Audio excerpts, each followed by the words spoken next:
वाव, एक सुंदर आराधना परमेश्वर ने हमें दिए। मैं प्रभु की धन्यवाद देना चाहता हूँ। Happy mother's day, God bless you. हर एक माताओं को प्रभु आशीषित रखने के लिए हम प्रार्थना कर रहे हैं, और आपसे बड़े बड़े कामों के अंजाम देने के लिए भी हम प्रार्थना कर रहे हैं। God bless you. प्रभु आपके हाथों को, आपके पैरों को और सामर्थ्य बनाए और मजबूत बनाए, ताकि परमेश्वर के लिए और बड़े बड़े कामों को आपसे, आपके द्वारा, आपके परिवार के द्वारा परमेश्वर करने पाए। क्या हम आज के इस कुछ पल के मनन के लिए एक संदेश की ओर हम जाना चाहते हैं। इसके आधार के लिए योएल की नबी की किताब 2 अध्याय की 28वीं वचन। यदि आपके पास बाइबल है, मैं चाहता हूं कि आप भी मेरे साथ बाइबल को निकालें और योएल की किताब 2 अध्याय की 28वीं वचन पढ़कर हम शुरू करना चाहते हैं। उन बातों के बाद मैं सब प्राणियों पर अपना आत्मा उंडेलूंगा। तुम्हारे बेटे बेटियां भविष्यवाणी करेंगी, और तुम्हारे पुरनियों स्वप्न देखेंगे, और तुम्हारे जवान दर्शन देखेंगे। इधर हम क्या देख पा रहे हैं? उस वचन शुरू होने का पहला शब्द क्या था? उन बातों के बाद। किन बातों के बाद? हम देखेंगे। इस योएल नबी की किताब एक नबूवत का किताब है, जिसमें एक योएल नाम का एक नबी अपने लोगों को एड्रेस करते हुए लिख रहे हैं। अगर हम इसके पृष्ठ में जाएंगे तो हम देख पाएंगे बाइबल में योएल के बारे में ज़्यादा जानकारी तो नहीं है, परंतु इतना हम जानते हैं कि पहले अध्याय के पहले वचन में हम देख पाएंगे कि योएल के पिता के नाम पेतुएल है। वो ऐसे लिखा है कि पेतुएल का पुत्र के नाम से जाना जाता है। तो योएल कहाँ का है हम ज़्यादा जानकारी नहीं है, परंतु इतना हम समझ पाएंगे कि इस योएल नाम का अर्थ, योएल उसका नाम का मतलब याहवे इज लॉर्ड, यहोवा हमारा परमेश्वर। ये पुस्तक कब लिखा गया? थियोलॉजियंस के अनुसार अगर हम देखेंगे तो उसकी बहुत सारा जानकारी नहीं है, परंतु एक कॉमन अंडरस्टैंडिंग में हम आ पाएंगे कि हो सकता है ईसा पूर्व 8वीं शताब्दी में लिखा गया होगा। होशिया, आमोस, योना के समय काल में रहने वाला इस योएल इस पुस्तक को उस समय में लिखा हुआ होगा। इस पुस्तक का क्या विशेषता है? इस पुस्तक में एटलीस्ट 5 बार यहोवा का दिन नाम का एक शब्द प्रयोग किया गया है, एक सेंटेंस प्रयोग किया गया है। यहोवा का दिन 5 बार रिपीटेडली, बार बार दोहरा रहे हैं कि यहोवा का दिन आने वाला है, यहोवा का दिन में ऐसे होगा। तो क्या चीज़ दर्शाना चाहते हैं योएल? यह सुनने वाले और पढ़ने वालों से यह चीज़ बताना चाहते हैं कि यहोवा के दिन में क्या क्या होगा, किस तरह की तैयारी होना ज़रूरी है। योएल हमसे बात कर रहे हैं। इस पुस्तक में हम पढ़ते वक्त हम यह समझ पाएंगे कि उस समय काल में, योएल के समय काल में एक बहुत बड़ा विपत्ति या कोई आपातकालीन परिस्थिति हुआ होगा। इस कारण से उस परिस्थितियों से जूझने वाले उन लोगों से योएल लिख रहे हैं। तो क्या हम देख पा रहे हैं कि योएल अपने लोगों से कह रहे हैं कि तैयार हो जाओ, अपने आप को तैयार बनाओ, परमेश्वर के पास दौड़ कर आओ। इस विपत्ति के बारे में आपने कभी सुने? ऐसे हम देख पाएंगे। तो इस पुस्तक में हम देख पा रहे हैं कि और एक चीज़ हम देख पाएंगे कि ये किस व्यक्तियों के लिए लिख रहे हैं। एज डायरेक्टली इस वचन में नहीं लिखा है, इस पुस्तक में नहीं लिखा है, परंतु कुछ वचनों से हमको समझ में आएगा कि ये यहूदियों के लिए लिखा हुआ एक पुस्तक हो सकता है। कारण यही है, यहूदा सारे इज़राइल 2 भाग में बांटा गया था, kingdom of Israel, kingdom of JUDA. दक्षिणी भाग में रहने वाला इस स्थित एक जगह, एक देश था, इस किंगडम ऑफ जूडा। उन लोगों से लिखा गया एक पुस्तक हो सकता है। कारण क्या है? योएल नबी की किताब पहले अध्याय के नबी वचन में हम देख पाएंगे यहोवा के भवन के बारे में जिक्र किया गया है। यहोवा के भवन कहाँ पे है? यरूशलेम पे है। और यरूशलेम कहाँ में है? कहाँ पे है? यहूदा में है, यहूदा के प्रांत में है। उसी वचन में हम देख पाएंगे उसके टहलुए जो याजक है वे विलाप कर रहे हैं। तो याजक कहाँ पे है? अगेन यरूशलेम में हम देख पाएंगे। दूसरे अध्याय के पहले वचन में अगर हम पढ़ेंगे तो सियोन में नरसिंगा फूको ऐसा जिक्र किया गया है। सियोन कहाँ पे है? सियोन परमेश्वर का पर्वत है, परंतु वो कहाँ पे है? सियोन ये अगेन यहूदा के एक सीमा में रहने वाला एक स्थित एक पर्वत है। तो इस सियोन में रहने वाले निवासियों से या यहूदियों से या लेवियों से कह रहे हैं कि अब नरसिंगा फूको। तो इन तीन चार वचनों से हमको समझ में आएगा कि इस पुस्तक यहूदियों के लिए लिखा गया एक पुस्तक हो सकता है। क्या हम इस पुस्तक की ओर आगे हम बढ़े? पहले अध्याय के दूसरे वचन में हम पढ़ पाएंगे, हे पुरनियों सुनो, हे देश के सब रहने वालों कान लगाकर सुनो, क्या ऐसी बात तुम्हारे दिनों में व तुम्हारे पुरखाओं के दिनों में कभी हुई है? इधर योएल कुछ लोगों से पूछ रहे हैं, पुरनियों से पूछ रहे हैं, उस जमाने के बुजुर्गों से पूछ रहे हैं, कभी जो आज आप देख रहे हैं ऐसी परिस्थिति कभी आपके जमाने में, आपके पुरखाओं के जमाने में कभी आप सुने हैं? ऐसे कुछ समाचार कभी सुने हैं? ऐसे कुछ विपत्ति के बारे में कभी सुने हैं? उनका जवाब ना के बराबर हो सकता है, क्योंकि उस जमाने में एक बहुत बड़ा विपत्ति हुआ था। हम पढ़ पाएंगे। तो मुझे इस वचन पढ़ते वक्त, इस पुस्तक पढ़ते वक्त मुझे एक चीज याद आ रहा है। आज के इस पूरे संसार में आया हो इस विपत्ति, कोरोना वायरस से चलते एक विपत्ति के बारे में अगर आप मुझसे या मेरे पुरखाओं से अगर पूछेंगे, कभी आप सुने कि ऐसी अवस्था, ऐसी विपत्ति कभी पूरे संसार को हिलाने वाली विपत्ति कभी आया है? तो मैं बोलूंगा कभी नहीं आया। मेरे पुरखाएं, मेरे माता पिता, मेरे दादाजी के जमाने वाले लोग कोई है तो बोल सकते हैं कि कभी हम सुने तक नहीं है।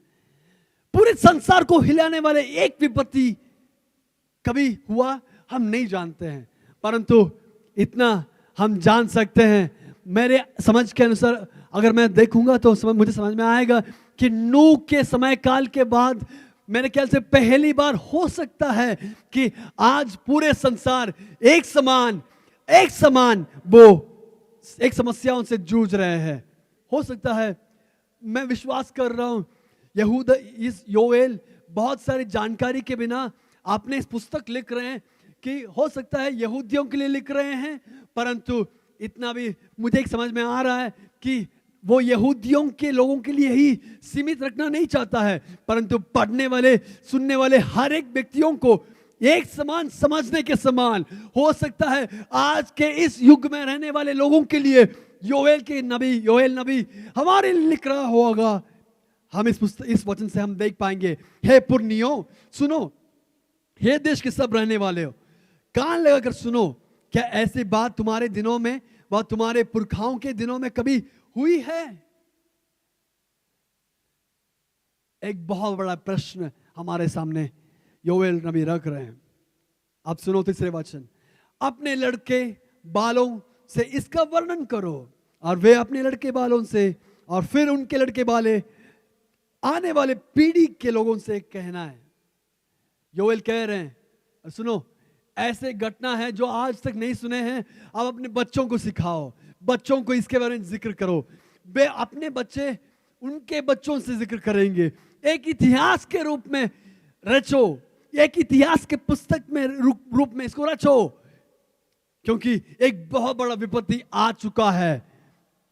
मैं विश्वास कर रहा हूं परमेश्वर पर विश्वास रखने वाले लोगों के लिए ये योएल के नबी लिख रहे हैं, परमेश्वर के जनों के लिए लिख रहे हैं। तो मैं विश्वास कर रहा हूं यह पुस्तक मेरे लिए और आपके लिए परमेश्वर लिख रहे हैं। इस पुस्तक आप मेरे इस जमाने में रहने वाले सारे संसार के लोगों के लिए लिख रहे हैं। इसलिए योएल नबी हमसे कह रहे हैं, सुनो, आप बताओ, अपने लोगों से बताओ क्या होने वाला है, क्या हो रहा है, और कैसे इसमें से बाहर निकलना है, कैसे इस समस्या से पार करना है। बताओ, अपने लोगों से बताओ, अपने बच्चों से बताओ। योएल अपने लोगों से बता रहे हैं ऐसी बड़ी विपत्ति क्या हुआ था योएल के जमाने में।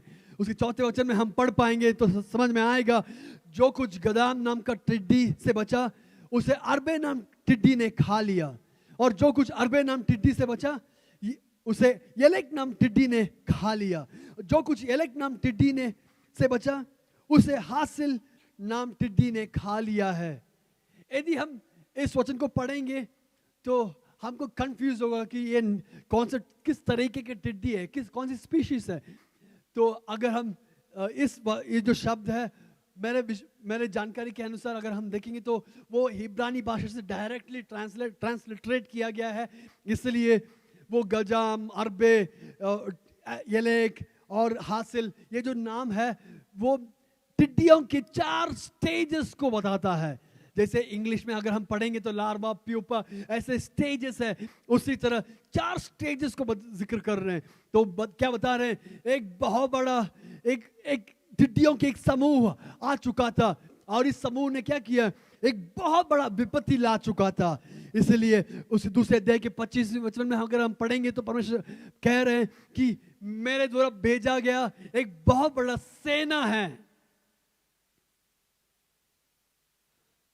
इस टिड्डी परमेश्वर के द्वारा भेजा गया, यहूदियों के लिए भेजा गया एक सेना है।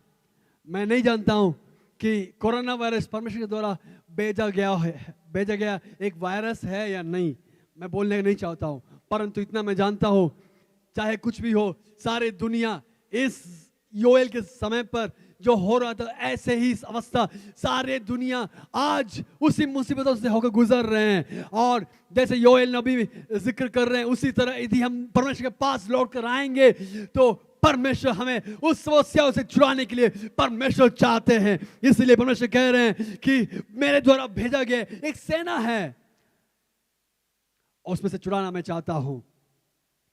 क्या हुआ है इस इज़राइल यहूदियों के समय पर, इस टिड्डी की समूह इतना असंख्य रूप में था, एक बहुत बड़ा बादल के रूप में आ रहा था कि क्या हुआ है उसके दूसरे अध्याय के 10वें वचन में हम पढ़ पाएंगे कि उनके आगे पृथ्वी कंप उठती है और आकाश तरतराता है, सूर्य और चंद्रमा काले हो जाते हैं और तारे नहीं झलकते और तारे नहीं झलकते। क्या हो रहा है इधर हम पढ़ पाएंगे कि उनके आगे पृथ्वी कांप उठ रहा है। इस एक बहुत बड़े असंख्य तादाद में टिड्डी उड़कर आ रहा है, टिड्डियों की असंख्य रूप में उड़कर आ रहे हैं। तो सारे पृथ्वी हिल चुका है। कारण क्या है, सारे लोग भय के मारे कांप उठे हैं और आकाश तरतरा रहा है। उड़ने की आवाज के कारण आकाश तरतरा रहा है। इतना तक कि सुबह के समय सूर्य अंधेरा हो चुका है, सूर्य की रोशनी पृथ्वी तक पहुंच नहीं रहा है। कारण क्या है, असंख्य रूप में उठने वाले एक टिड्डियों के एक समूह। आज कोरोना वायरस से कितना समस्याओं से जूझ रहे हैं, बाहर निकल नहीं पा रहे हैं, सूर्य की रोशनी देखने के लिए बाहर नहीं जा रहे हैं, हमारे कामों के लिए नहीं जा रहे हैं। क्योंकि कारण क्या है, इतना असंख्य रूप में वायरस पूरे संसार को भयभीत कर चुका है कि अब बहुत सैकड़ों लोग, करोड़ों लोग तक, लाखों लोगों तक मरने की अवस्था में आ चुका है। करोड़ों लोगों इसके शिकंजे में आने की अवस्था में आ रहा है। परंतु यदि हम परमेश्वर की ओर वापस लौट कर आएंगे तो परमेश्वर हमारे अवस्थाओं में परिवर्तन लेकर आने के लिए चाहते हैं। तो मैं इस वचन पढ़ते वक्त मुझे डाउट हुआ था, क्या टिड्डियों की इतने बड़ी समूह के कारण कभी सूर्य काला हो सकता है क्या, आकाश तरतराने के समान कभी हो सकता है क्या। मैं अपने रिसर्च करते वक्त मैंने ये देख पाया कि बीबीसी चैनल का उनके वेबसाइट में मैंने एक आर्टिकल पढ़ा हूं। उस आर्टिकल में मैं ऐसे पढ़ा हूं कि इस टिड्डियों की असंख्य समूह इतना इस हद तक उड़कर आता है कि इधर बस उस आर्टिकल में ऐसे पढ़ पा रहा हूं कि एक औसत झुंड संयुक्त राष्ट्र के खाद्य और कृषि संगठन के अनुसार एक वर्ष के लिए 2500 लोगों की खिलाने के लिए पर्याप्त फसलों को नष्ट कर सकता है। इतने बड़ी तादाद में टिड्डी उड़कर आ सकता है। अगर आएगा तो संयुक्त राष्ट्र के खाद्य और कृषि संगठन के अनुसार एक वर्ष के लिए 2500 लोगों को खिलाने के लिए पर्याप्त फसलों का एक साथ नष्ट कर सकते हैं। टिड्डी इतना बड़ा नष्ट कर रहा है पूरे यहूदी के। मैं पिछले दिसंबर नवंबर में एक आर्टिकल पढ़ा कि पाकिस्तान में ऐसे हो रहा है, अफ्रीकन कंट्रीज में ऐसे हो रहा है। क्या होने वाला है? एक बहुत बड़ी समस्याओं से पूरी दुनिया जूझ रहे थे, तो क्या होगा, कैसे होगा? बहुत बहुत बहुत बड़े बड़े बड़े ताइजाद में आएगा तो फसलों को नष्ट कर रहा है, फसलों को नष्ट कर रहा है। पूरे दुनिया काम फूटा है, पूरे संसार अभी काम फूटा है। अभी हम पहले अध्याय के 7वें वचन में हम पढ़ पा रहे हैं, उसने मेरी दाखलता को उजाड़ दिया और मेरे अंजीर के वृक्ष को तोड़ डाला है। उसने उसकी सब छाल छील कर उसे गिरा दिया है और उसकी डालियां छिलने से सफेद हो गई है। ये एक बहुत बड़े सेने के बारे में कह रहे हैं, परंतु दोनों एक साथ योएल कंपेयर कर रहा है। परमेश्वर के द्वारा भेजा गया इस टिड्डियों और मानुषिक सेना एक साथ फसलों को नष्ट कर रहा है, दाखलता को नष्ट कर रहा है, उजाड़ दिया, मेरे अंजीर के वृक्ष को तोड़ डाला है। बहुत बड़े फसलों के एक नष्ट हो रहा है। 16वें वचन में हम पढ़ पाएंगे, क्या भोजन वस्तुएं हमारे देखते ही नाश नहीं हुआ? देखते ही हमारे आंखों के सामने से फसलों को नष्ट कर रहे हैं, आंखों के सामने से भोजन वस्तुएं नष्ट हो रहा है। आज की अवस्था क्या है? आज भी ऐसे ही है कि बहुत बहुत सारे जगहों में फसलों को नष्ट कर रहे हैं, बहुत सारे जगहों में खाद्य पदार्थों को नष्ट कर रहे हैं। मैं सुना हूं कि मेरे इस बेंगलोर शहर में आने वाले एक बहुत बड़े ट्रक, टमाटोज लेकर आने वाले एक बहुत बड़े ट्रक उनको प्रवेश करने के लिए नहीं दिए। एपीएमसी में सेल करने के लिए आ रहे थे, उनको अंदर आने के लिए प्रवेश नहीं मिला, इसलिए वे लोग उनको वापस भेजा गया। वापस जाते वक्त उन्होंने रोड के किनारे उस टमाटोस को अनलोड करके चले गए। लोगों के देखते हुए खाद्य पदार्थ नष्ट हो रहे हैं। सुपरमार्केट्स में रैक फुल हुआ, कुछ ही घंटों के अंदर सब कुछ खाली हो रहा है। क्या हो रहा है? लोगों के अंदर एक भय खा चुका है, एक भय आ चुका है। हमारे भोजन वस्तुएं हमारे देखते ही सब कुछ नष्ट हो रहा है। आज ऐसे अवस्था में इस पूरे दुनिया ऐसे अवस्थाओं से जूझ रहे हैं। काम करने के लिए कोई बाहर नहीं जा रहे हैं, खेती बाड़ी करने के लिए कोई बाहर नहीं निकल रहे हैं। क्या हो रहा है? सारे दुनिया भयभीत हुए हैं। अब अगर ऐसे होगा तो पूरे दुनिया एक आर्थिक संकट की ओर जा रहे हैं, परंतु क्या इसमें एक छुटकारा हो सकता है? मैं विश्वास कर रहा हूं, परमेश्वर अगर हमारे साथ होगा तो जरूर परमेश्वर के द्वारा हमें इस समस्याओं से छुड़ाने के लिए परमेश्वर से होगा। उसके तीसरे भाग में हम देख पाएंगे कि परमेश्वर के भवन में खाद्य पदार्थ नहीं है। परमेश्वर के भवन में सब कुछ नष्ट हो रहा है। परमेश्वर के भवन में अन्न बलियों नहीं हो रहा है, अर्घों की एक भेंट नहीं हो रहा है, क्योंकि सारे फसल नष्ट हो चुका है। आज हम लोग क्या देख पा रहे हैं? आज मैं तो लगभग 1 महीने से ऊपर हो गया परमेश्वर की कलीसिया में आकर के, प्रभु की भवन में आकर प्रभु की आराधना करने के लिए मुझसे नहीं हुआ। मैं जानता हूं आपकी भी यही स्थिति हो सकता है। मुझे इस वचनों को पढ़ते हुए मुझे अपनी बचपन की अवस्था याद आ रहा है। पहाड़ियों से, गांव से संडे बहुत बड़ी यातायात की सुविधा नहीं रहती है, इसलिए कम सुविधा होने के कारण पहाड़ियों से, गांव से बहुत सारे लोग 5 किलोमीटर 6 किलोमीटर, मैं तो मेरे गांव में ऐसे ही हो रहा था, 5-6 किलोमीटर, लगभग 10 किलोमीटर तक लोग चलकर, पैदल चलकर 9 बजे मेरे घर में आ जाते हैं और मेरे घर में थोड़ी देर विश्राम करते हैं, चाय पीते हैं और 10 बजे की आराधना के लिए चर्च में जाते हैं। यातायात की सुविधा ना रहने के बावजूद भी वे लोग संडे की आराधना कभी मिस नहीं किए। अगर बारिश भी हुआ तो छत्ता पकड़कर वो लोग चल कर आते हैं। क्या हो रहा है? आज की अवस्था क्या हो रहा है? आज कितने मुसीबत के बावजूद भी चर्च छोड़ने वाले हम लोग। मेरे बचपन में मेरी माँ, मैं जब बुखार 104 डिग्री सेल्सियस की फ़ारेनहाइट की बुखार में मैं जब था, तो मेरी माँ मुझे उस बुखार की अवस्था में भी घर में विश्राम करने के लिए मना किए, परंतु प्रभु के दिन में, इस संडे रविवार के दिन प्रभु के भवन में जाकर के आराधना करने के लिए मेरे माँ ने मुझे प्रेरणा दिए, एंकरेज किए।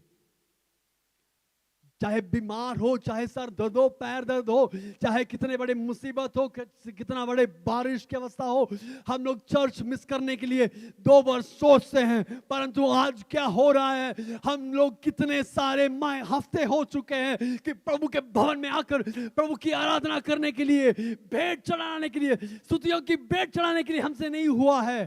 प्रभु के भवन में आकर प्रभु की वचनों से पालन पोषण होने के लिए, प्रभु की वचनों को सुनने के लिए हमसे नहीं हो रहा है। हम सब लोग अपने घरों में बैठकर इतवार की आराधना में यूट्यूब से, ऑनलाइन माध्यमों से हम लोग इस ऑनलाइन आराधना में जुड़ रहे हैं। आज की अवस्था क्या है, मंदिर में अन्न बलि और अर्घ नहीं रहा, क्योंकि सारे फसलों को टिड्डियों ने नष्ट कर चुका है। परंतु 15वें वचन में हम पढ़ पाएंगे, उस दिन के हाय कारण हाय, क्योंकि यहोवा का दिन निकट है। उस दिन के लिए हाय हाय, योएल नबी कह रहे हैं, उस दिन के लिए हाय हाय, क्योंकि प्रभु का दिन, यहोवा का दिन निकट है। वह सर्वशक्तिमान की ओर से सत्यानाश का दिन होकर आएगा। क्या भोजन वस्तुएं हमारे देखते नाश नहीं हुई? क्या हमारे परमेश्वर के भवन में आनंद और मगन जाता नहीं रहा? आज की अवस्था यही है। इसलिए परमेश्वर क्या कह रहे हैं, हे परमेश्वर के जन, आप लोग तैयार हो जाओ। इस बहुत बड़े समस्याओं से सारे दुनिया जूझ रहे हैं। एक बहुत बड़े समस्याओं के कारण सारे दुनिया मुसीबतों से जा रहे हैं, परंतु परमेश्वर कह रहे हैं, क्या उसमें छुटकारा हो सकता है? हाँ, जरूर छुटकारा हो सकता है। इसलिए पहले देखिए 5वें वचन में ऐसे लिखा है कि हे मत वालो, जाग उठो और रो, और हे सब दाख मधु पीने वालों, नए दाख मधु के कारण हाय हाय करो, क्योंकि वह तुमको अब ना मिलेगा। नया दाख मधु अब नहीं मिल रहा है। हे मत वाले रो। अगर सुबह हो गया तो दारू पीने के लिए अगर कुछ लोग जाएंगे तो शाम तक पीकर ही बैठे रहेंगे, अपने बिस्तर में लेटे रहेंगे। चाहे बर्थडे पार्टी हो, चाहे एक शादी के लिए हो, चाहे एक किसी का देहांत हो चुका हो, हर एक उत्सव, हर एक समय पर, हर एक कारणों में भी मत दारू पीने वाले सब लोगों को परमेश्वर बुला रहे हैं, मत वालो, परमेश्वर के पास लौट कर आओ और रो, क्योंकि अब मदिरा पान में मत होकर जीने की अवस्था में नहीं, परमेश्वर के पास लौट कर आओ, क्योंकि परमेश्वर बुला रहे हैं, परमेश्वर बुला रहे हैं। परमेश्वर की एक बड़ी काम की अंजाम परमेश्वर देना चाहते हैं। तो परमेश्वर कह रहे हैं, अगर इस समस्याओं से बाहर आना है तो मत वाले पहले जाग उठो, परमेश्वर आपको बुला रहे हैं, परमेश्वर के पास दौड़ कर आओ, क्योंकि परमेश्वर आपके द्वारा एक बड़े काम करना चाहते हैं। परमेश्वर आपके परिवार को छुड़ाना चाहते हैं। क्या आप आज इस रविवार के दिन, क्या आप तैयार होकर परमेश्वर के पास लौट कर आने के लिए तैयार है? परमेश्वर आपको अपनाएंगे, आपकी समस्याओं से बाहर लेकर आने के लिए, छुड़ाने के लिए परमेश्वर से होगा, लौट कर आओ। दूसरा, हे किसानों लज्जित हो, हे दाख की बारियों के मालियों, गेहूं और जौ के लिए हाय हाय करो, क्योंकि खेती मारी गई है। पहले देखिए 11वें वचन में हम पढ़ पाएंगे, हे किसानों लज्जित हो, हे दाख की बारी के मालियों, गेहूं और जौ के लिए हाय हाय करो, क्योंकि खेती मारी गई है। दूसरे झुंड को परमेश्वर बुला रहे हैं, किसानों परमेश्वर के पास लौट कर आओ। मैं आज बोलना चाहता हूं, उस जमाने में किसान, खेती उनकी एक जीवन शैली का एक भाग था, परंतु मैं आज बोलना चाहता हूं, हर एक सॉफ्टवेयर इंजीनियर्स, हर एक तरह के काम करने वाले लोग, डॉक्टर्स, नर्सेस, हर एक फील्ड में रहने वाले लोग, अब गवर्नमेंट सरकारी नौकरी में रहने वाले लोग, अब विद्यार्थी लोग, सब लोग से परमेश्वर कह रहे हैं, कम ऑन, जाग उठो, लज्जित हो, क्योंकि हमारे ही कामों के कारण, हमारे ही गुनाहों के कारण आज ऐसे परिस्थिति आया है, तो हम परमेश्वर के पास लौट कर आना जरूरी है। क्या जाने हमारे गुनाहों के कारण परमेश्वर हमें वापस आने के लिए, पश्चाताप करके परमेश्वर के पास लौट कर आने के लिए परमेश्वर हमसे एक मौका, हमें परमेश्वर एक मौका बना के दे रहे हैं। क्या जाने कि हम परमेश्वर के पास लौट कर आने के लिए तैयार है। तीसरा भाग परमेश्वर के वचन में, 13वें वचन में हम पढ़ पाएंगे, हे याजकों, कटी में टाट बांधकर छाती पीट पीट के रो, हे वेदी के टहलुओ हाय हाय करो, हे मेरे परमेश्वर के टहलुओ आओ टाट ओढ़े हुए रात बिताओ, क्योंकि तुम्हारे परमेश्वर के भवन में अन्न बलि और अर्घ अब नहीं आते। परमेश्वर कह रहे हैं, क्या आप तैयार हैं? क्या आज आप तैयार हैं? हे याजकों, मैं बोलना चाहता हूं, मैं अपनी भाषा में बोलना चाहता हूं, हे पास्टर्स, हे इवेंजलिस्ट, आज से प्रभु की सेवकाई करने वाले सारे गणों को मैं बोलना चाहता हूं, क्या आप परमेश्वर के पास लौट कर आने के लिए चाहते हैं? गया है, बीत गया है उन दिन जब विश्राम करके प्रभु की सेवकाई करने का समय हो चुका है, खत्म हो चुका है।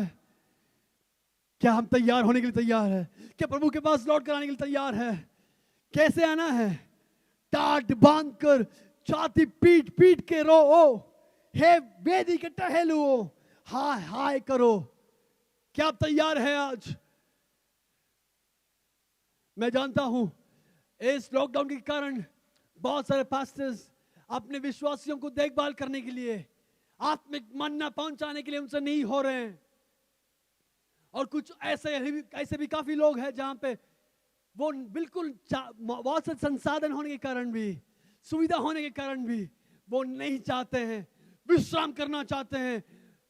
मेरे प्यारे भाई बहनों, मेरे प्यारे पास्टर्स, मैं आपसे बोलना चाहता हूं, परमेश्वर योएल नबी इन वचनों से आपसे और मुझसे बताना चाहते हैं, रो, परमेश्वर के पास दौड़ कर आओ, हो टाट बांध कर रो, रात को दिन बना के रो। विश्राम करने के समय नहीं है, क्योंकि पूरे संसार एक बहुत बड़ी समस्याओं से जूझ रहे हैं। हो सकता है संसार की छुटकारा परमेश्वर के बच्चों के हाथ में है। इसलिए दूसरे इतिहास के पुस्तक 7 अध्याय के 14वें वचन में हम पढ़ पाएंगे कि परमेश्वर के बच्चे पर अपने पाप के रास्तों को छोड़कर यदि आप आएंगे, परमेश्वर के दर्शनों को, परमेश्वर की इच्छा को जानने के लिए परमेश्वर के पास दौड़ कर आएंगे और अपने पाप के रास्तों से छोड़कर, अपने पाप की राहों से, पाप की कर्मों से छोड़कर हमेशा के लिए परमेश्वर के पास लौट कर आएंगे, तो परमेश्वर आपको माफ करेंगे, मुझे माफ करेंगे, हम सबको माफ करेंगे। केवल वही नहीं, हमारे देश को चंगाई करने के लिए, ज्यों का त्यों करने के लिए परमेश्वर से होगा, परमेश्वर से होगा। क्या हम लोग तैयार है? क्या हम परमेश्वर के पास दौड़ कर आने के लिए क्या हम तैयार है? हे याजकों, हे परमेश्वर की वेदी की टहलुओ, रो, हाय हाय करो। अब विश्राम करने के समय नहीं है। पहला है मत वाले, दौड़ कर आओ। दूसरा है किसानों, दौड़ कर आओ। तीसरा है याजकों, दौड़ कर आओ। उसकी 14वें वचन में हम पढ़ पाएंगे, उपवास का दिन ठहराओ, महासभा का प्रचार करो, पुरनियों को वरन देश के सब रहने वालों को भी अपने परमेश्वर यहोवा के भवन में इकट्ठा करके उसकी दुहाई दो। क्या करना है? पर चौथा है पुरनियों, एल्डर्स, चर्च की कमेटी मेंबर्स हो गया, टीम मेंबर्स हो गया, वर्शिप लीडर्स हो गया, वर्शिप टीम में रहने वाले लोग हो गए, कोई भी टीम्स में रहने वाले, मीडिया टीम हो गया। हम लोग चर्च के बड़े बड़े काम के अंजाम करने देने के लिए हम लोग तैयार है, परंतु अब विश्राम करने के समय नहीं है, अब आराम से रहने के समय नहीं है। अब क्या करना है? परमेश्वर के पास दौड़ कर आओ। एल्डर्स दौड़ कर आओ, एल्डर्स दौड़ कर आओ, उपवास का दिन ठहराओ, महासभा को प्रचार करो। क्या करना है? इस सारी दुनिया एक बहुत बड़े मुसीबतों से होकर गुजर रहे हैं। क्या करना है? परमेश्वर आपको बुला रहे हैं, परमेश्वर आपको बुला रहे हैं। क्या हम परमेश्वर के पास दौड़ कर आने के लिए तैयार हैं? महासभा को प्रचार करो, पुण्यों को वरन देश के सब रहने वालों को भी अपने परमेश्वर यहोवा के भवन में इकट्ठे करके उसको दुहाई दो। परमेश्वर कह रहे हैं अब उपवास का प्रचार करो, उपवास का दिन ठहराओ। क्या इस समस्याओं से जूझने के लिए मैं जानता हूं बहुत सारे चर्चेस ऑलरेडी जाग उठे हैं, बहुत सारे विश्वासी लोग जाग उठे हैं। मैं जानता हूं इस समय हो सकता है वर्क फ्रॉम होम है, परंतु इस वर्क फ्रॉम होम के समय में भी प्रभु के लिए कुछ समय निकालने के लिए क्या आपके पास समय है? या आप बोल रहे हैं भैया व्हाट्सएप देखने के लिए, फेसबुक देखने के लिए, अपने दिनचर्या के काम करने के लिए मुझे बिल्कुल टाइम नहीं है। मैं पहले ही 1 घंटा प्रार्थना कर रहा था, अभी भी मैं 1 ही घंटा प्रार्थना कर रहा हूं, काफी है। नहीं भैया, दीदी नहीं, बहन नहीं, अब ऐसे समय नहीं है। अब अपने विश्राम को हटाकर अब प्रार्थना करने का समय है, उपवास करने का समय है। परमेश्वर कह रहे हैं 1 घंटा प्रार्थना कर रहे थे तो अब 2 घंटा प्रार्थना कीजिए। अब ऐसे समय है, उपवास में रहने का समय है। बहुत सारे क्विजीन्स को ट्राई करने का, बहुत सारे डिशेस को ट्राई करने का समय नहीं है। मैं मना नहीं कर रहा हूं, आप करिए, परंतु यह ऐसा समय होना चाहिए जहां पे आप परमेश्वर आपकी प्रार्थना को आप बहुमूल्य समझते हैं, परमेश्वर आपके पश्चाताप को बहुमूल्य समझते हैं। यदि एक भी व्यक्ति मन फिरा कर आएंगे तो उनके जिंदगी में और उनके परिवार के जिंदगी में और वो व्यक्ति रहने वाले उस समाज में परमेश्वर उनके द्वारा एक बड़ी काम की अंजाम देने के लिए परमेश्वर तैयार है। क्या हम लोग तैयार है? परमेश्वर कह रहे हैं उपवास का दिन ठहराओ।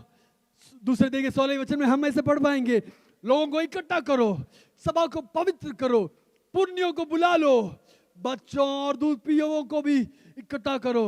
दुल्हा अपनी कोठरी से और दुल्हन भी अपने कमरे से निकल आए।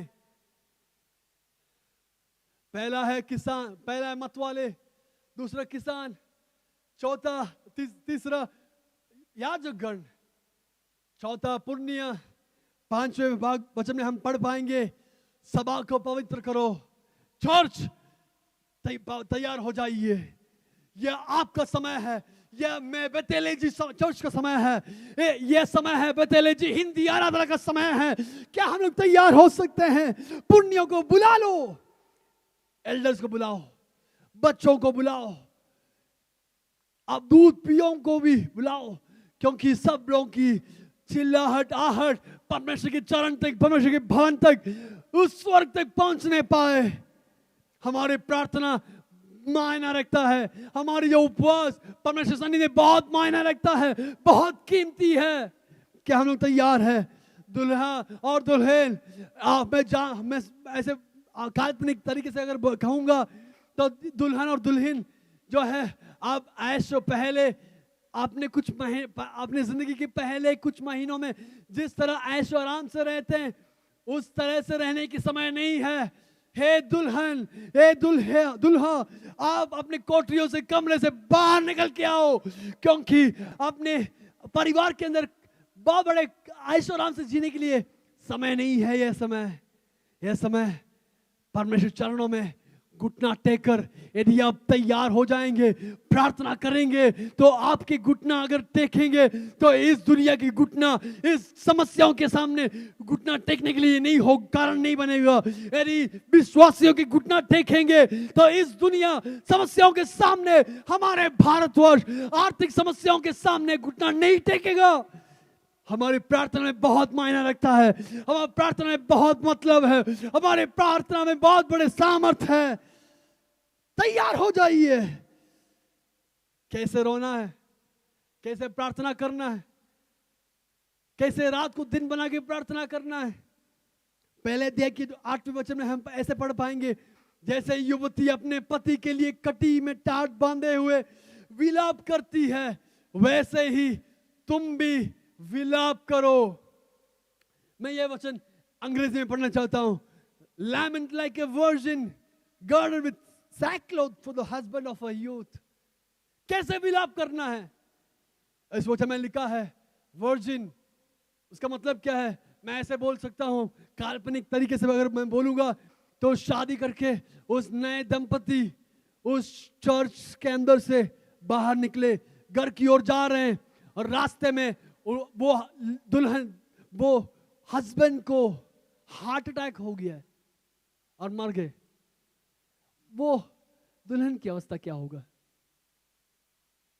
जब नई शादीशुदा नई दंपति अपने हस्बैंड को खोएंगे, घर तक पहुंचे नहीं है, रास्ते में ही अगर वो हस्बैंड को खोएंगे तो क्या अवस्था होगा? क्या अवस्था होगा? कैसे वो रोएगी? अपनी जिंदगी की शुरुआत की, परंतु घर पहुंचने से पहले घंटों के अंदर, मिनटों के अंदर सब कुछ अंत हो गया है। कैसे रोएगी? परमेश्वर कह रहे हैं ऐसे आप और मैं रोना जरूरी है। अपने जैसे वो युवती रोती है ऐसे हम रोना जरूरी है। कारण क्या है? हमारे परिवारों के लिए, हमारे बच्चों के लिए, हमारे देश के लिए प्रार्थना करना, रोना हमारे काम है।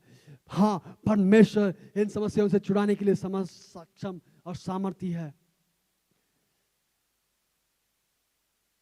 दूसरे देखिए, पहले वचन में हम पढ़ पाएंगे, सियोन में नरसिंगा फूको, मेरे पवित्र पर्वत पर सांस बांध कर फूको, देश के सब रहने वाले कांप उठो, क्योंकि यहोवा का दिन आता है, वरन वह निकट ही है।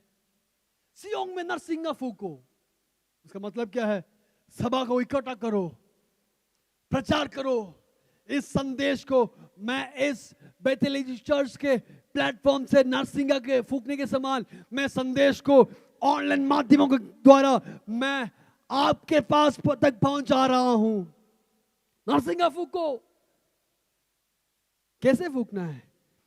मेरे पवित्र पर्वत पर सांस बांध कर फूको, सांस बांध कर फूको।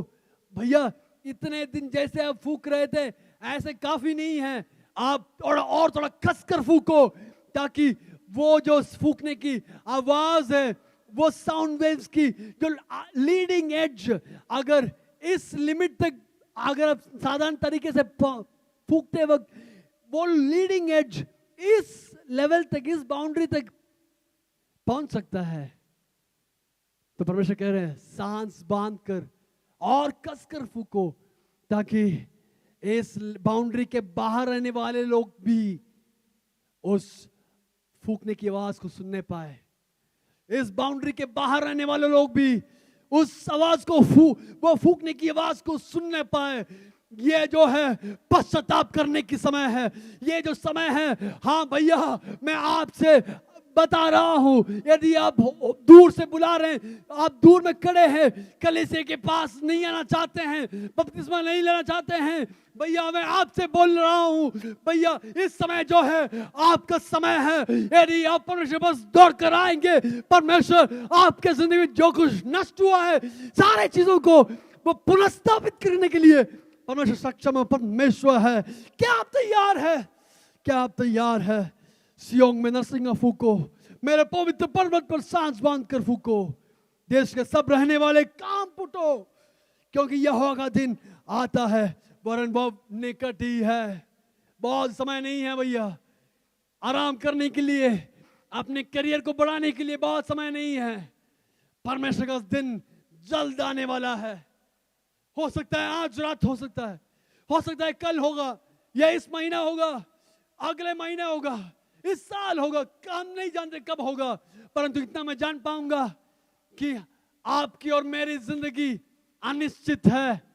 कब अंत होगा हम नहीं जानते हैं, और क्या आप उससे पहले अपना समय परमेश्वर के लिए उत्तम भेंट के रूप में परमेश्वर चरणों में रखना चाहते हैं? क्या आपकी आंसुओं को परमेश्वर के सामने उत्तम भेंट के रूप में, आंसुओं की एक भेंट चढ़ाने के लिए क्या आप तैयार है? आज के इस दिन परमेश्वर आपको बुला रहे हैं, नरसिंगा फूकते हुए इस संदेश के द्वारा आपको बुला रहे हैं। और डिले मत करिए, आप रोकिए मत, परमेश्वर के पास लौट कर आइए। दूसरे देह के बारे वचन हम पढ़ पाएंगे कि तो भी यहोवा की यह वाणी है, अभी भी सुनो उपवास के साथ रोते पीटते और पूरे मन से फिरकर मेरे पास आओ। अभी भी सुनो, उपवास के साथ रोते पीटते अपने पूरे मन से फिरकर मेरे पास आओ। 13वें वचन, दूसरे अध्याय की 13वें वचन में ऐसे लिखा है, अपने वस्त्र नहीं अपने मन ही को फाड़ कर अपने परमेश्वर यहोवा की ओर फिरो, क्योंकि वह अनुग्रहकारी, दयालु, विलंब से क्रोध करने वाला, करुणा निदान और दुख देखकर पछताने हारा है। मैं उस वचन और मैं पढ़ना चाहता हूं, अपने वस्त्र नहीं अपने मन ही को फाड़ कर अपने परमेश्वर यहोवा की ओर फिरो, क्योंकि वह अनुग्रहकारी, दयालु, विलंब से क्रोध करने वाला, करुणा निधान और दुख देकर पछताने हारा है। वो पछताएगा, वो करुणा निदान है, वो विलंब से क्रोध करने वाला है। क्या हम प्रार्थना करेंगे, प्रभु हमारे इस भारतवर्ष में आपकी करुणा होने पाए, आपकी क्रोध की झलक, प्रभु आप कुछ और देर के लिए विलंब आप थोड़ा रोकिए, ताकि हमारे इस भारतवर्ष को परमेश्वर चुरा सकते हैं। प्रभु इस देश में करुणा कीजिए। क्या प्रार्थना कर सकते हैं? अपने वस्त्रों को नहीं अपने हृदयों को फाड़ कर उपवास के साथ परमेश्वर के पास दौड़ कर आओ। अभी भी सुनो, दौड़ कर आओ, वापस आओ। परमेश्वर आपको बुला रहे हैं, परमेश्वर आपको बुला रहे हैं। लोगों को इकट्ठा करो, सभा को पवित्र करो, पुण्यों को बुला लो, बच्चों और दियो दूध पियोवों को भी इकट्ठा करो। दुल्हा अपनी कोठरी से, दुल्हन भी अपने कमरे से निकल आए। क्या हम प्रार्थना कर सकते हैं? प्रभु हम प्रभु आपके पास दौड़ कर आ रहे हैं, हम आपके पास दौड़ कर आ रहे हैं, हम आपके पास दौड़ कर आ रहे हैं। 17वें वचन में हम पढ़ पाएंगे, दूसरे अध्याय के, याजक जो यहोवा के टहलुए हैं वह आंगन और वेदी के बीच में रो रो कर कह रहे हैं, हे यहोवा अपनी प्रजा पर तरस खा और अपनी निज भाग की नाम धराई ना होने दे। न अन्य जातियां, नेशंस, अन्य जातियां उसकी उपमा देने पाए। जाति जाति के लोग आपस में क्या कहने पाए कि उनका परमेश्वर कहां रहा। क्या आप प्रार्थना कर सकते हैं? याजकगण क्या प्रार्थना कर सकते हैं? बेथेल चर्च के याजकों, नए नियम के याजकों, क्या आप लोग तैयार है? याजकगण, हम सब लोग प्रभु की याजकगणों में से मिले हैं, जुड़े हैं। क्या हम लोग प्रार्थना कर सकते हैं? कहां पे प्रार्थना करना है? वे आंगन और वेदी के बीच में रो रो कर कहे। आंगन में कौन खड़ा है? पाप की पश्चाताप करने के लिए, बलि चढ़ाने के लिए साधारण आम आदमी लोग खड़े हैं। और पुराने नियम में हम देख पाएंगे कि पवित्र स्थान और अति पवित्र स्थान में याजकगण अपने हाथों में उस मेमने की लहू लेकर अति पवित्र स्थान में प्रवेश करेंगे। जैसे ये खून की बूंदों को अनुग्रह के सिंहासन के ऊपर डालेंगे, आंगन में खड़े हुए लोगों की पाप की छुटकारा हो जाएगा। पाप के परिणाम से जो होने वाली मृत्यु है उस मेमने सह लिया, और उस मेमने की लहू प्रभु के सन्निधि में, उस कृपा के अनुग्रह के सिंहासन पर, उस संदूक के ऊपर जब याजकगण छिड़केंगे, जब महायाजक छिड़केंगे, आंगन में खड़े हुए लोगों की पाप की छुटकारा हो जाएगा। याजकगण, हमारा काम है, बाहर अनेक लोग खड़े हैं, उनके पाप की छुटकारा के लिए प्रार्थना करने का, हमें उनके गैप में खड़े होने के लिए हमारा काम है। कौन खड़ेगा इस गैप में? कौन खड़ेगा इस गैप में? परमेश्वर बुला रहे हैं, परमेश्वर उन व्यक्तियों को ढूंढ रहे हैं जो उस दरार में खड़े होकर, बाहर खड़े हुए, आंगन में खड़े हुए लोगों को और अनुग्रह के सिंहासन तक पहुंचाने वाले उस लहू के कारण उन लोगों की छुटकारा पहुंचाने के लिए याजकगण, क्या आप तैयार है? परमेश्वर कह रहे हैं, याजक जो यहोवा के टहलुए हैं, वे आंगन और वेदियों के बीच में रो रो कर कहे, हे यहोवा अपनी प्रजा पर तरस खा, अपने निज भाग की नाम धराई ना होने दे, ना अन्य जातियां उसकी उपमा देने पाए। जाति जाति के लोग आपस में क्या कहने पाए? क्या हम प्रार्थना कर सकते हैं? क्या हम प्रार्थना कर सकते हैं? 22वें वचन से हम पढ़ पाएंगे कि है 22वें वचन से हम पढ़ पाएंगे कि जो नष्ट हुआ है सब चीजों को परमेश्वर वापस लौटा देगा। जंगल में चराई उगेगी, वृक्ष फलने लगेंगे, अंजीर का वृक्ष और दाखलता अपने अपने बल दिखाने लगेंगे। हे सियोनियों, तुम अपने परमेश्वर यहोवा के कारण मगन हो और आनंद करो, क्योंकि तुम्हारे लिए वह वर्षा अर्थात बरसात की पहली वर्षा बहुतायत से देगा। आगे की वचन, और पहले के समान अगली और पिछली वर्षा को भी बरसाएगा। हाँ, ऐसे एक स्थान पर हम खड़े हुए हैं, ऐसे एक स्थान पर खड़े हुए हैं। इस पैंडेमिक सिचुएशन में भी परमेश्वर का एक रिवाइवल परमेश्वर देना चाहते हैं। क्या होगा? तब कलिहान अन्न से भर जाएंगे और रासकुंड नए धाक मधु और ताजे तेल से उमड़ेंगे। और जिन वर्षों की उपज अरबे नाम टिड्डियों ने नाश किया, उसकी हानि तुमको भर दूंगा। इंग्लिश में अगर हम पढ़ेंगे, I will restore to you the years, I will restore to you the years which the locust has destroyed. जो कुछ नष्ट किया परमेश्वर वापस लौटा देंगे। लौटाने के लिए सक्षम परमेश्वर है। तुम पेट भर कर खाओगे, तृप्त होगे, अपने परमेश्वर यहोवा का नाम की स्तुति करोगे। तो 28वें वचन में हम पढ़ेंगे, वापस आएंगे, तो उन बातों के बाद मैं सब प्राणियों पर अपना आत्मा उंडेलूंगा। तुम्हारे बेटे बेटियां भविष्यवाणी करेंगे और तुम्हारे पुण्य स्वप्न देखेंगे और तुम्हारे जवान दर्शन देखेंगे। तुम्हारे दास और दासियों पर भी मैं उन दिनों में अपना आत्मा उंडेलूंगा। क्या हो रहा है? इन सब बातों के बाद जब नष्ट हुआ, जब किसान, मत वाले, पुण्यों, सभा, बच्चे, सब लोग प्रभु के आंगन में याजकगण अपने मनों को वस्त्रों के समान फाड़ कर प्रभु के पास उपवास के साथ लौट कर आएंगे, पश्चाताप करेंगे, तो परमेश्वर अपने क्रोध से विलंब होकर वो करुणा निदान परमेश्वर हमारे लिए, हमारे देश को चंगाई करने के लिए परमेश्वर सक्षम और सामर्थ्य परमेश्वर है। वो वही नहीं, जब मटेरियल नीड्स वो भर देगा। परमेश्वर कह रहे हैं, अंत उन दिनों के बाद मैं अपनी आत्मा को उंडेलूंगा। अगर इस दोनों वचनों को, दोनों भावों को अगर हम कंपेयर करेंगे, हाँ, उन लोगों को नष्ट हुआ, फसल नष्ट हुआ है, उनकी शांति नष्ट हुआ, उनकी आर्थिक परिस्थिति बहुत बिगड़ गया था, परंतु परमेश्वर कह रहे हैं सारी चीजों को परमेश्वर लौटा देंगे। वही नहीं, मैं अपनी आत्मा को उंडेलूंगा। यही सीजन है, मैं अपनी आत्मा को उंडेलूंगा। क्या मेरे सुनने वाले श्रोतागण, क्या आप लोग तैयार हैं? एक ऐसी बड़ी बेदारी होने वाला है।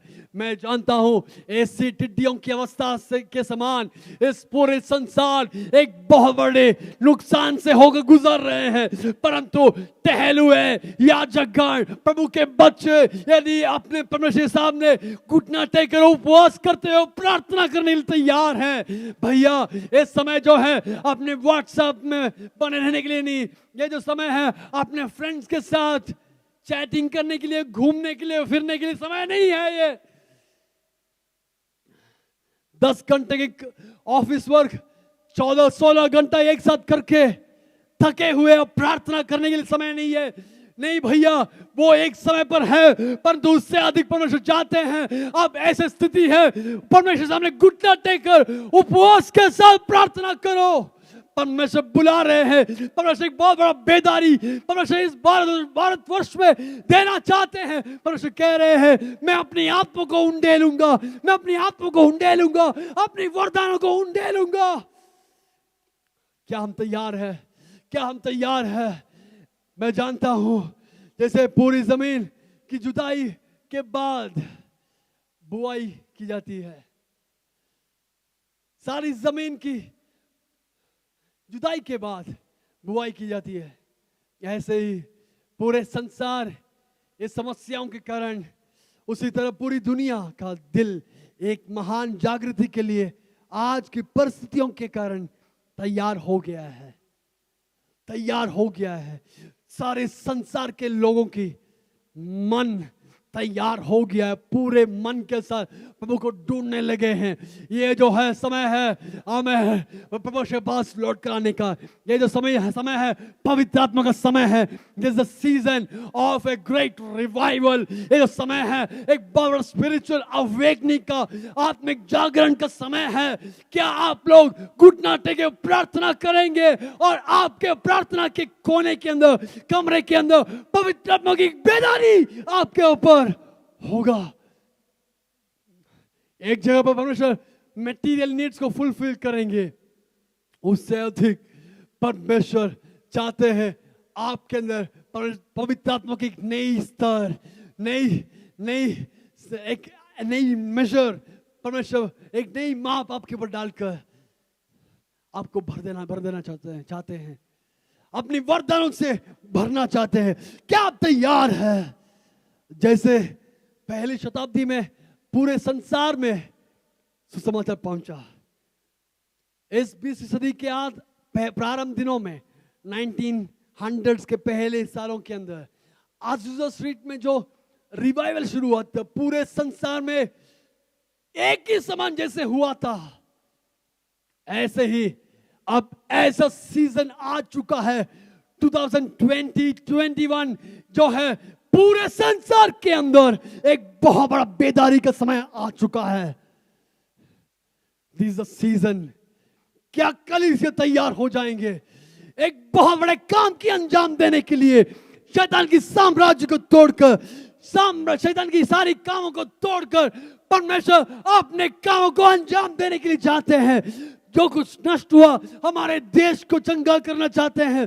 हमारे देश के अंदर एक बहुत बड़ी बेदारी, भ्रष्टाचार को मिटाकर परमेश्वर एक नई बेदारी देना चाहते हैं। गलत रास्तों को छोड़कर परमेश्वर एक बहुत बड़ा बेदारी देना चाहते हैं। क्या आप तैयार हैं? क्या आप तैयार हैं? Church, are you ready for this? कलीसिया, प्रभु के बच्चे, क्या आप तैयार हैं?